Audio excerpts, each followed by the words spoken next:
কোরআনের ভাষায়, فأخذناه وجنوده فنبذناهم في اليم فانظر كيف كان عاقبة الظالمين। শেষ পর্যন্ত আমরা তাকে এবং তার সৈন্য সামন্তকে পাকড়াও করে সমুদ্রে নিক্ষেপ করলাম। এখন দেখো এই জালেমদের পরিণাম কি হয়েছে।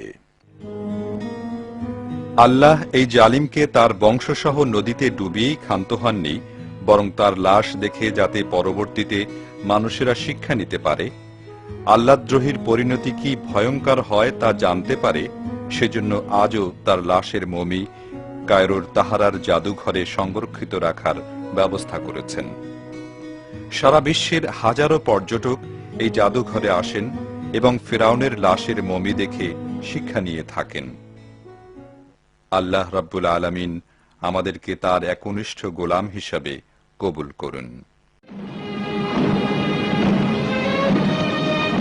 আল্লাহ তাআলা যুগে যুগে মানব জাতির হেদায়েতের জন্য বিভিন্ন সম্প্রদায়ের কাছে নবী রাসূল পাঠিয়েছেন।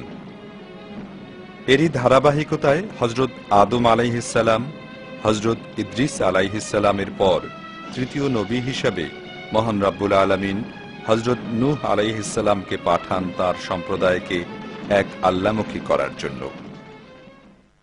হযরত নূহ আলাইহিস সালাম 480 বছর বয়সে নবুয়ত লাভের পর জুডি হিল বা জুডি পর্বতে বসে তার নবুয়তি কার্যক্রম শুরু করেন। তার সম্প্রদায়কে তিনি অদ্দ, সুয়া, ইয়াগুস, ইয়াউক ও নসর দেবতাদের বাদ দিয়ে এক আল্লাহর গোলামি করার জন্য 470 বছর দাওয়াত দিলেও তারা নূহ আলাইহিস সালামের ডাকে সাড়া দিল না, এমনকি তার স্ত্রী পুত্রও না। এ সম্পর্কে কোরআনে কারিমে বলা হয়েছে, وَإِنِّي كُلَّمَا دَعَوْتُهُمْ لِتَغْفِرَ لَهُمْ جَعَلُوا أَصَابِعَهُمْ فِي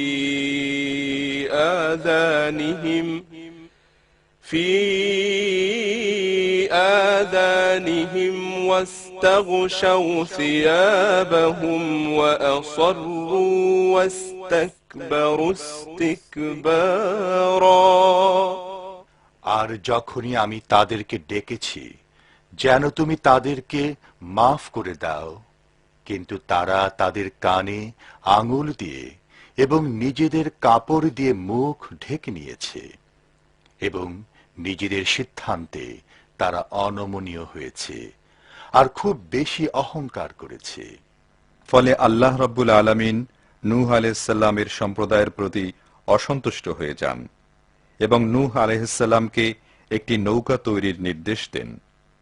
তাতে তার অল্প সংখ্যক অনুসারী ও পালিত পশুদের জোড়ায় জোড়ায় নিয়ে আরোহণ করেন।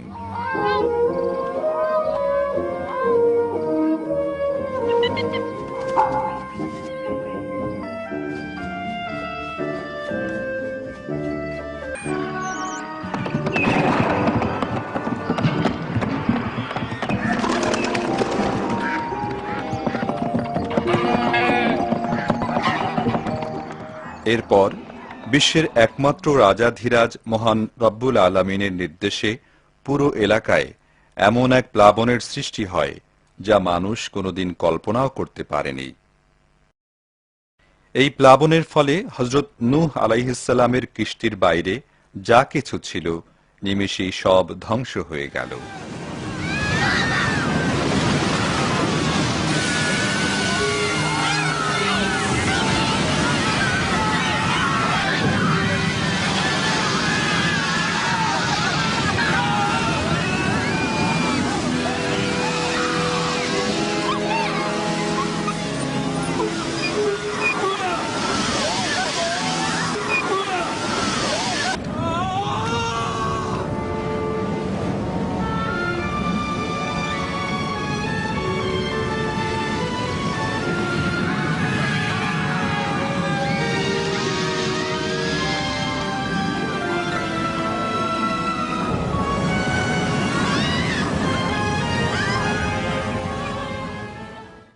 কোরআনের ভাষায়, فأنجيناه وأصحاب السفينة وجعلناها آية للعالمين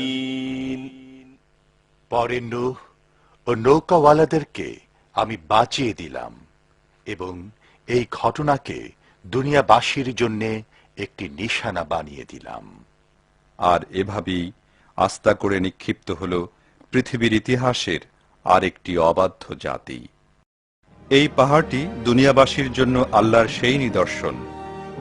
ধারণা করা হয় এই পাহাড়েই হযরত নূহ আলাইহিসসালাম মহাপ্লাবনের পর সাথীদের নিয়ে আশ্রয় গ্রহণ করেছিলেন।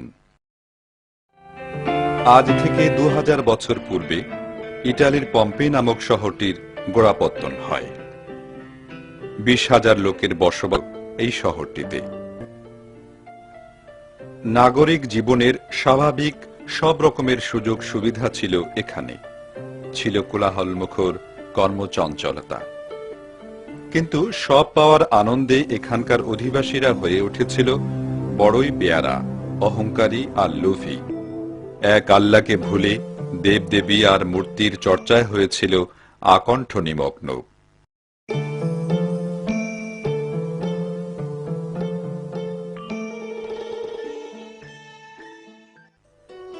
অশ্লীলতা আর বেহায়াপনার চরম শিখরে পৌঁছে যায় তারা।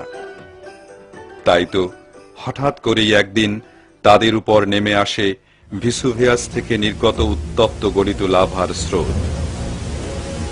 মাত্র কয়েক মিনিটের মধ্যে পুরো নগরীটি চাপা পড়ে যায়। কিছু বুঝে ওঠার আগেই থেমে যায় পম্পে নগরীর সকল কোলাহল।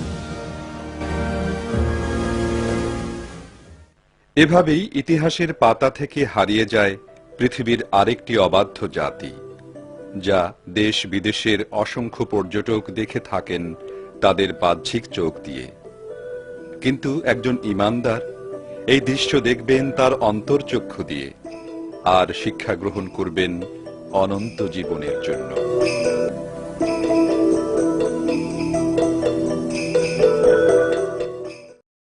যুগে যুগে অসংখ্য মানুষ ভূমিকম্প, আগ্নেয়গিরি, ঝড়, জলোচ্ছ্বাস, মহামারীর মতো আল্লাহর অসংখ্য নিদর্শন দেখছে, শুনছে, তারপরও তাদের সুমতি হচ্ছে না। আল্লাহর অসীম ক্ষমতার পরিধি উপলব্ধি করতে পারছে না। অজ্ঞতার বশবর্তী হয়ে তারা এগুলোকে প্রাকৃতিক দুর্যোগ বলে চালিয়ে দিচ্ছে।